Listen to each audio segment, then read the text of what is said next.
뭐 지난 국회 우리 의원님들의 노력을 폄훼하자는 얘기는 아니지만 상임위 심사 거부나 농성, 삭발, 단식투쟁, 거리투쟁 이런 것들은 그 실패로 판명이 났습니다. 지난 총선에서 우리가 참패한 데에 원인도 거기에 있었다고 저는 생각을 합니다. 그래서 더 이상 이런 방식은 통하지 않는다고 첫째 생각을 하고 우리 당의 모습하면 떠오르는 거가 강경투쟁, 장애투쟁 그거밖에 떠오르는 게 없었습니다. 그래서 그런 의미에서 이거는 문재인 정부를 심판한 게 아니라 이 야당에 대해서 우리 국민들이 심판을 했다고 저는 생각을 합니다. 총선 실패 원인은 한두 가지가 아니죠. 그런데 그것을 한마디로 요약하면 저는 절박한 집권 의지가 없었다. 그래서 막연히 잘 되겠거니 생각하면서 상대방이 워낙 못하니 민심이 우리에게 오지 않을까 요행만 바랐던 것이 아닌가 거기에 있다고 생각합니다. 미디어 오늘 후보자가 생각하는 이번 총선의 패인은 무엇이라고 보는지 구체적으로 말씀해 주시기 바랍니다. 더불어 후보자가 생각하는 패인에 대한 보완점과 2년 후 대선과 지방선거 승리를 위한 대안은 무엇인지 말씀해 주십시오. 총선 실패 원인은 한두 가지가 아니죠. 여기에 나왔던 것 모두가 다 해당이 됩니다. 그런데 그것을 한마디로 요약하면 저는 절박한 집권 의지가 없었다. 그래서 막연히 잘 되겠거니 생각하면서 상대방이 워낙 못하니 민심이 우리에게 오지 않을까 요행만 바랐던 것이 아닌가 거기에 있다고 생각합니다. 그러다 보니까 민심 읽기도 실패하고 평소 준비도 없고 공천도 엉망이고 우리끼리 늘 다투고 뭐 이런 일들이 모두가 절박한 집권 의지 부족에서 저는 다 생기는 문제라고 그렇게 생각을 합니다. 그 다음에 마지막 선거 관리도 실패했다. 소위 축구로 말하면 문전 처리가 가장 중요한데 그 선거 기간 중에 우리가 막말 파동이라든지 그 다음에 상대방의 결정적인 실수나 이런 것을 모르고 지나갔던 그런 것들도 중요한 요인이라고 생각을 합니다. 그러면 2년 뒤에 있을 대선과 지방선거 어떻게 이해하느냐. 무너졌을 때는 저는 기본 원칙으로 돌아가야 된다고 생각을 합니다. 기본 원칙은 쉽지만은 막상 지켜내기는 어렵습니다. 여러분 선거는 첫째 조직, 둘째 정책, 셋째 인물, 네 번째 홍보, 그 다음에 사전 준비 이런 것들을 모두 차근차근 해나가야 됩니다.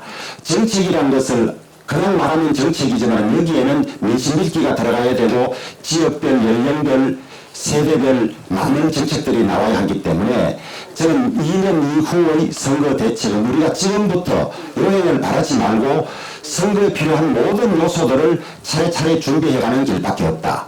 그 다음에 그것에 앞서서 이제 우리의 메시지가 국민들이나 상당한 영역에 먹히지 않고 있습니다. 소위 밉상이 된 측면이 있죠. 그런 것을 외부의 시각으로 철저히 봐서 제거하고 우리 아까 조혜진 후보도 이야기하셨습니다만은 이제 국민들이 저 당이나 저 당의 구성원들은 진정 국민의 어려움을 같이 하려는 진정성이 있고 필요할 때는 언제나 오는 사람들이다. 이런 인식을 심어주는 것이 저는 가장 급선무라고 생각을 합니다. 그래서 2년은 짧은 시간이 아닙니다. 지금부터 차례차례 모든 영역 성공하는 조직이 갖춰야 될 기본 영역들을 차근차근 갖추는 것이 가장 중요하다고 생각을 합니다. 그 다음에 특히 대선 같은 경우는 후보나 인물이 중요한데 지금부터 대선 후보 발굴 프로그램을 가동해서 여러분 트롯이 낡았지만은 미스터 트롯이라는 새로운 장치를 태우니까 국민들의 환호를 받지 않습니까? 그런 방식으로 우리가 후보를 만들어가야 한다고 생각을 합니다. 선거에 이겼을 때도 뭐 이유가 여러 가지가 있겠지만 선거에 졌을 때는 그야말로 이유가 5만 가지가 있습니다. 우리 주호영 후보께서도 뭐 얘기를 하셨습니다만 뭐 여기 우리 설문 중에 나와 있는 내용들이 다 해당되는 거고 그중에서 특히 막판에 공천 파동 뭐 호떡 공천이라는 얘기까지 나오고 특히 비례대표 공천은 저도 좀 왜 저러나 싶을 정도로 이해할 수가 없는 내용이었습니다. 그래서 저는 제가 생각할 때는 이런 부분들은 그냥 피상적인 이유에 불과하고 우리 패배의 근본적인 원인은 우리가 지난 4년 동안 어떻게 했는지의 그 근본적인 원인이 있다고 생각이 됩니다.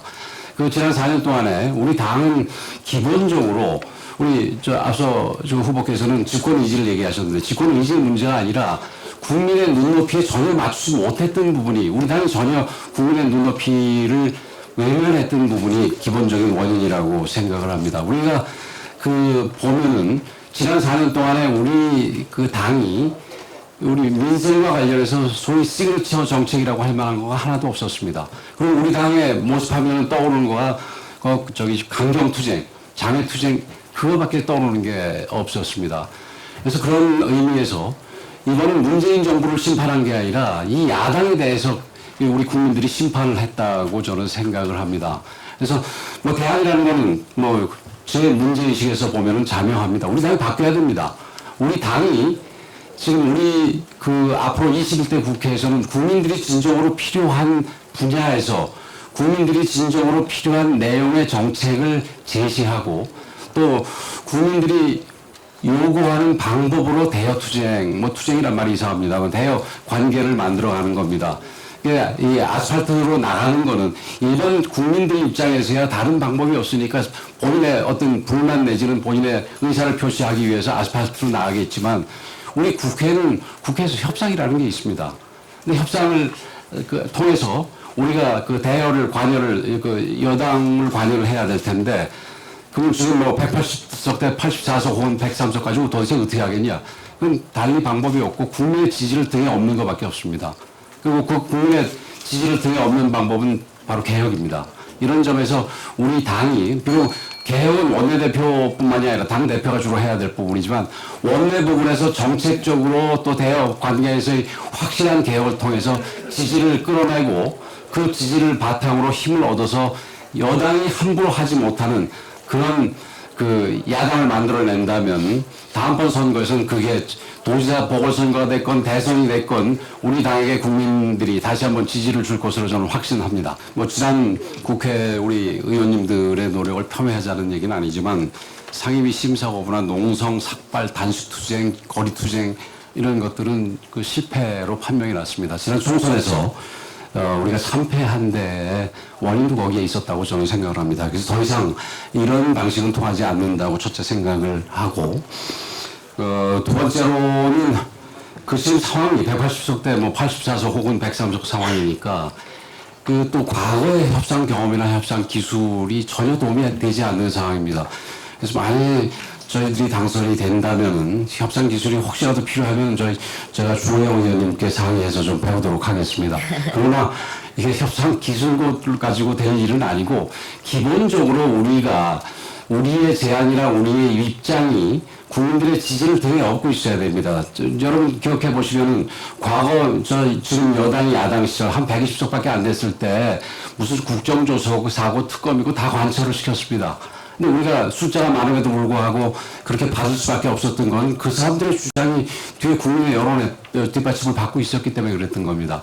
마찬가지로 우리도 노력을 해서 우리 국민의 지지를 우리 뒤에 든든하게 우리 백으로 갖고 있게 된다면은 이게 104석이 아니라 180석 이상 나는 힘을 발휘할 수 있다고 생각을 합니다. 그런 면에서 우리 스스로가 바꿔가는 게 좀 추상적인 것 같고 여러분들이 생각할 때 만져지지 않는 것 같을지 모르겠지만 개혁이 중요하다고 생각이 됩니다.